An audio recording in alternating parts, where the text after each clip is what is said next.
Hello everybody, this is Shredis. You're on Shredis' Gaming Itinerary. This is Metroid Zero Mission. That is the Maru, aka Morph Ball, as it is known in English. Welcome to the first Let's Play of the channel. I figured it would be an appropriate one, given that it was Samus's first mission. Might as well also make it mine, for the convenience of good titling.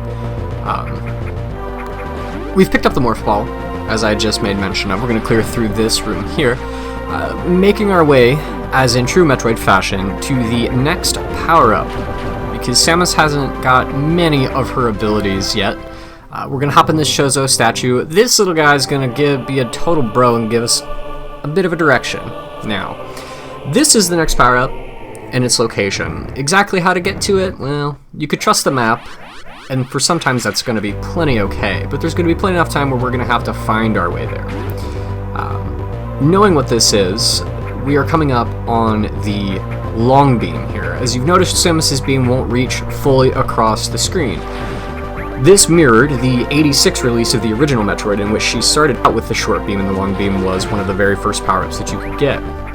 Interestingly, in that game, however, due to the NES's limitations, strictly hardware speaking, of course, Samus could only have up to 3 shots on screen at a time, which brings up an interesting and very valid point that speedrunners had found and made, in that picking up the long beam in the original NES actually lowers your DPS. Very interesting. Obviously, it would take the shots longer to go all the way across the screen, thus disappearing. So keeping the shorter one gives you access to a much more rapid-fire weapon. No such case here, as the GBA is far more powerful than the original NES was. We're going to be able to spam shots all over the place, as you've seen me do right here. And all over the place again, because why not repeat phraseologies. Now we're going to go see something that the game, well, after we make this jump, wants us to see. Similar to the very first Metroid game again, as this is a spiritual remake, successor redoing of. We're here to stop some space pirates from doing some bad things. And this bridge, featuring Ridley and Kraid, left to right, is where we're going to have to inevitably open up to get through to find the big bad boss on Zebes. We're going to make our way over here to this door, knock this dude out, and a clean fight that I really didn't realize you could do until I was actually going through and playing this. Traditionally, I'm on the left side still, and he jumps into you, you take a hit, you get out of the way, and you finish him off, but sometimes you realize things really late.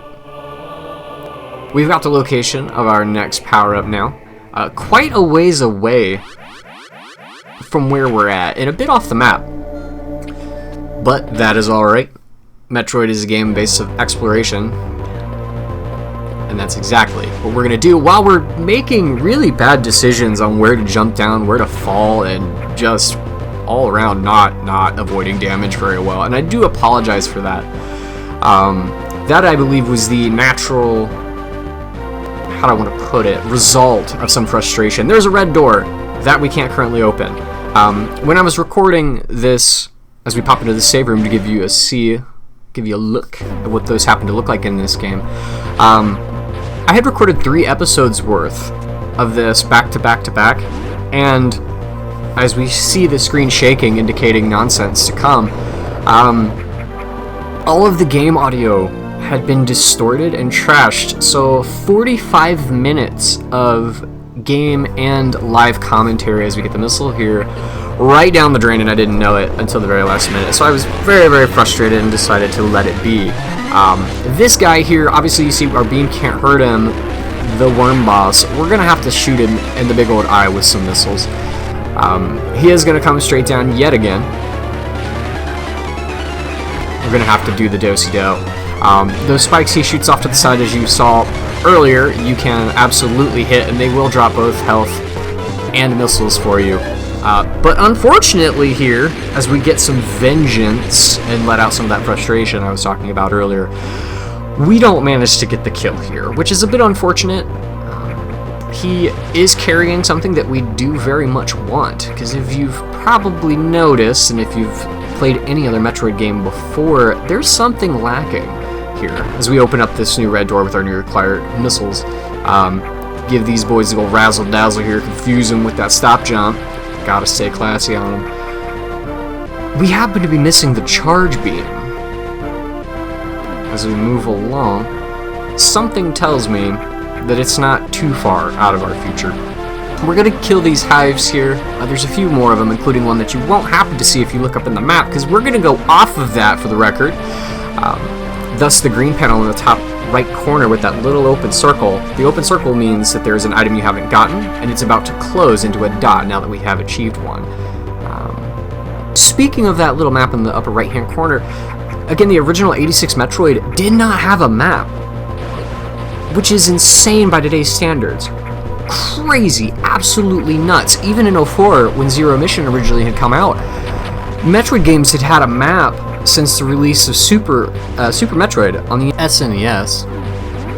But expecting people to just know, as we notice that there's an item here, we're going to go ahead and grab that, where to go and just remembering all of that. Granted, the game was a lot shorter in 86, but absolutely ridiculous. Regardless, we've got the return of our good friend the Worm Boss here, but we have a few more shots at our disposal, and taking care of him should be child's play from this point. As you can see, he's simply repeating his attacks from the last time. And then I mess it up, because why wouldn't I mess it up? First video jitters and bad luck, I promise you. Although video 2 didn't look a whole lot better. Juke him this time, seal the deal with the final kiss of death from that last missile. We're gonna go ahead and grab some of those missiles there and pick up that charge beam that he so graciously brought to us. As much as I didn't like that guy, he was kind of nice. He was absolutely kind of a nice guy. Pick up our first energy tank here, which is going to be really helpful considering the way that I've been playing as I fall into the lava yet again. Don't jump when you haven't cleared the way there. Those energy tanks give you 100 units of energy. Fire some warning shots at that guy that he did not heed, because he's not nice, unlike the Worm Boss. And move along. Again, things will absolutely get better. We're going to drop down here into this map room. Also, obviously, a bit newer, introduced, I do believe, in Super Metroid. We're going to have a much better idea of where we're going with this, and perhaps a much better idea of where we can get off of that map to find some of those goodies, some more of those missiles, some more of those health tanks, maybe even a few other things. These long, solitary climbs. Go ahead and eliminate some of these enemies here, open up the save room completely on accident, and we're going to make our way into the next power-up. This one's going to be pretty important. We've been shut off from some areas that I haven't bothered to show you yet because we don't have this specific power-up. It's going to open up a ton of different things and places for us to go, and that is, as you see there, the Morph Ball Bomb. Bombs are super useful. Not only are they going to be able to clear down those little blocks that you see just below this Chozo statue for us to move through, they can also be used in what I'm going to show you later as a bomb jump, allowing you to reach new heights. Those gray doors, as I demonstrate there, cannot be unlocked until you achieve something in the room, as you may have noticed there by the bridge.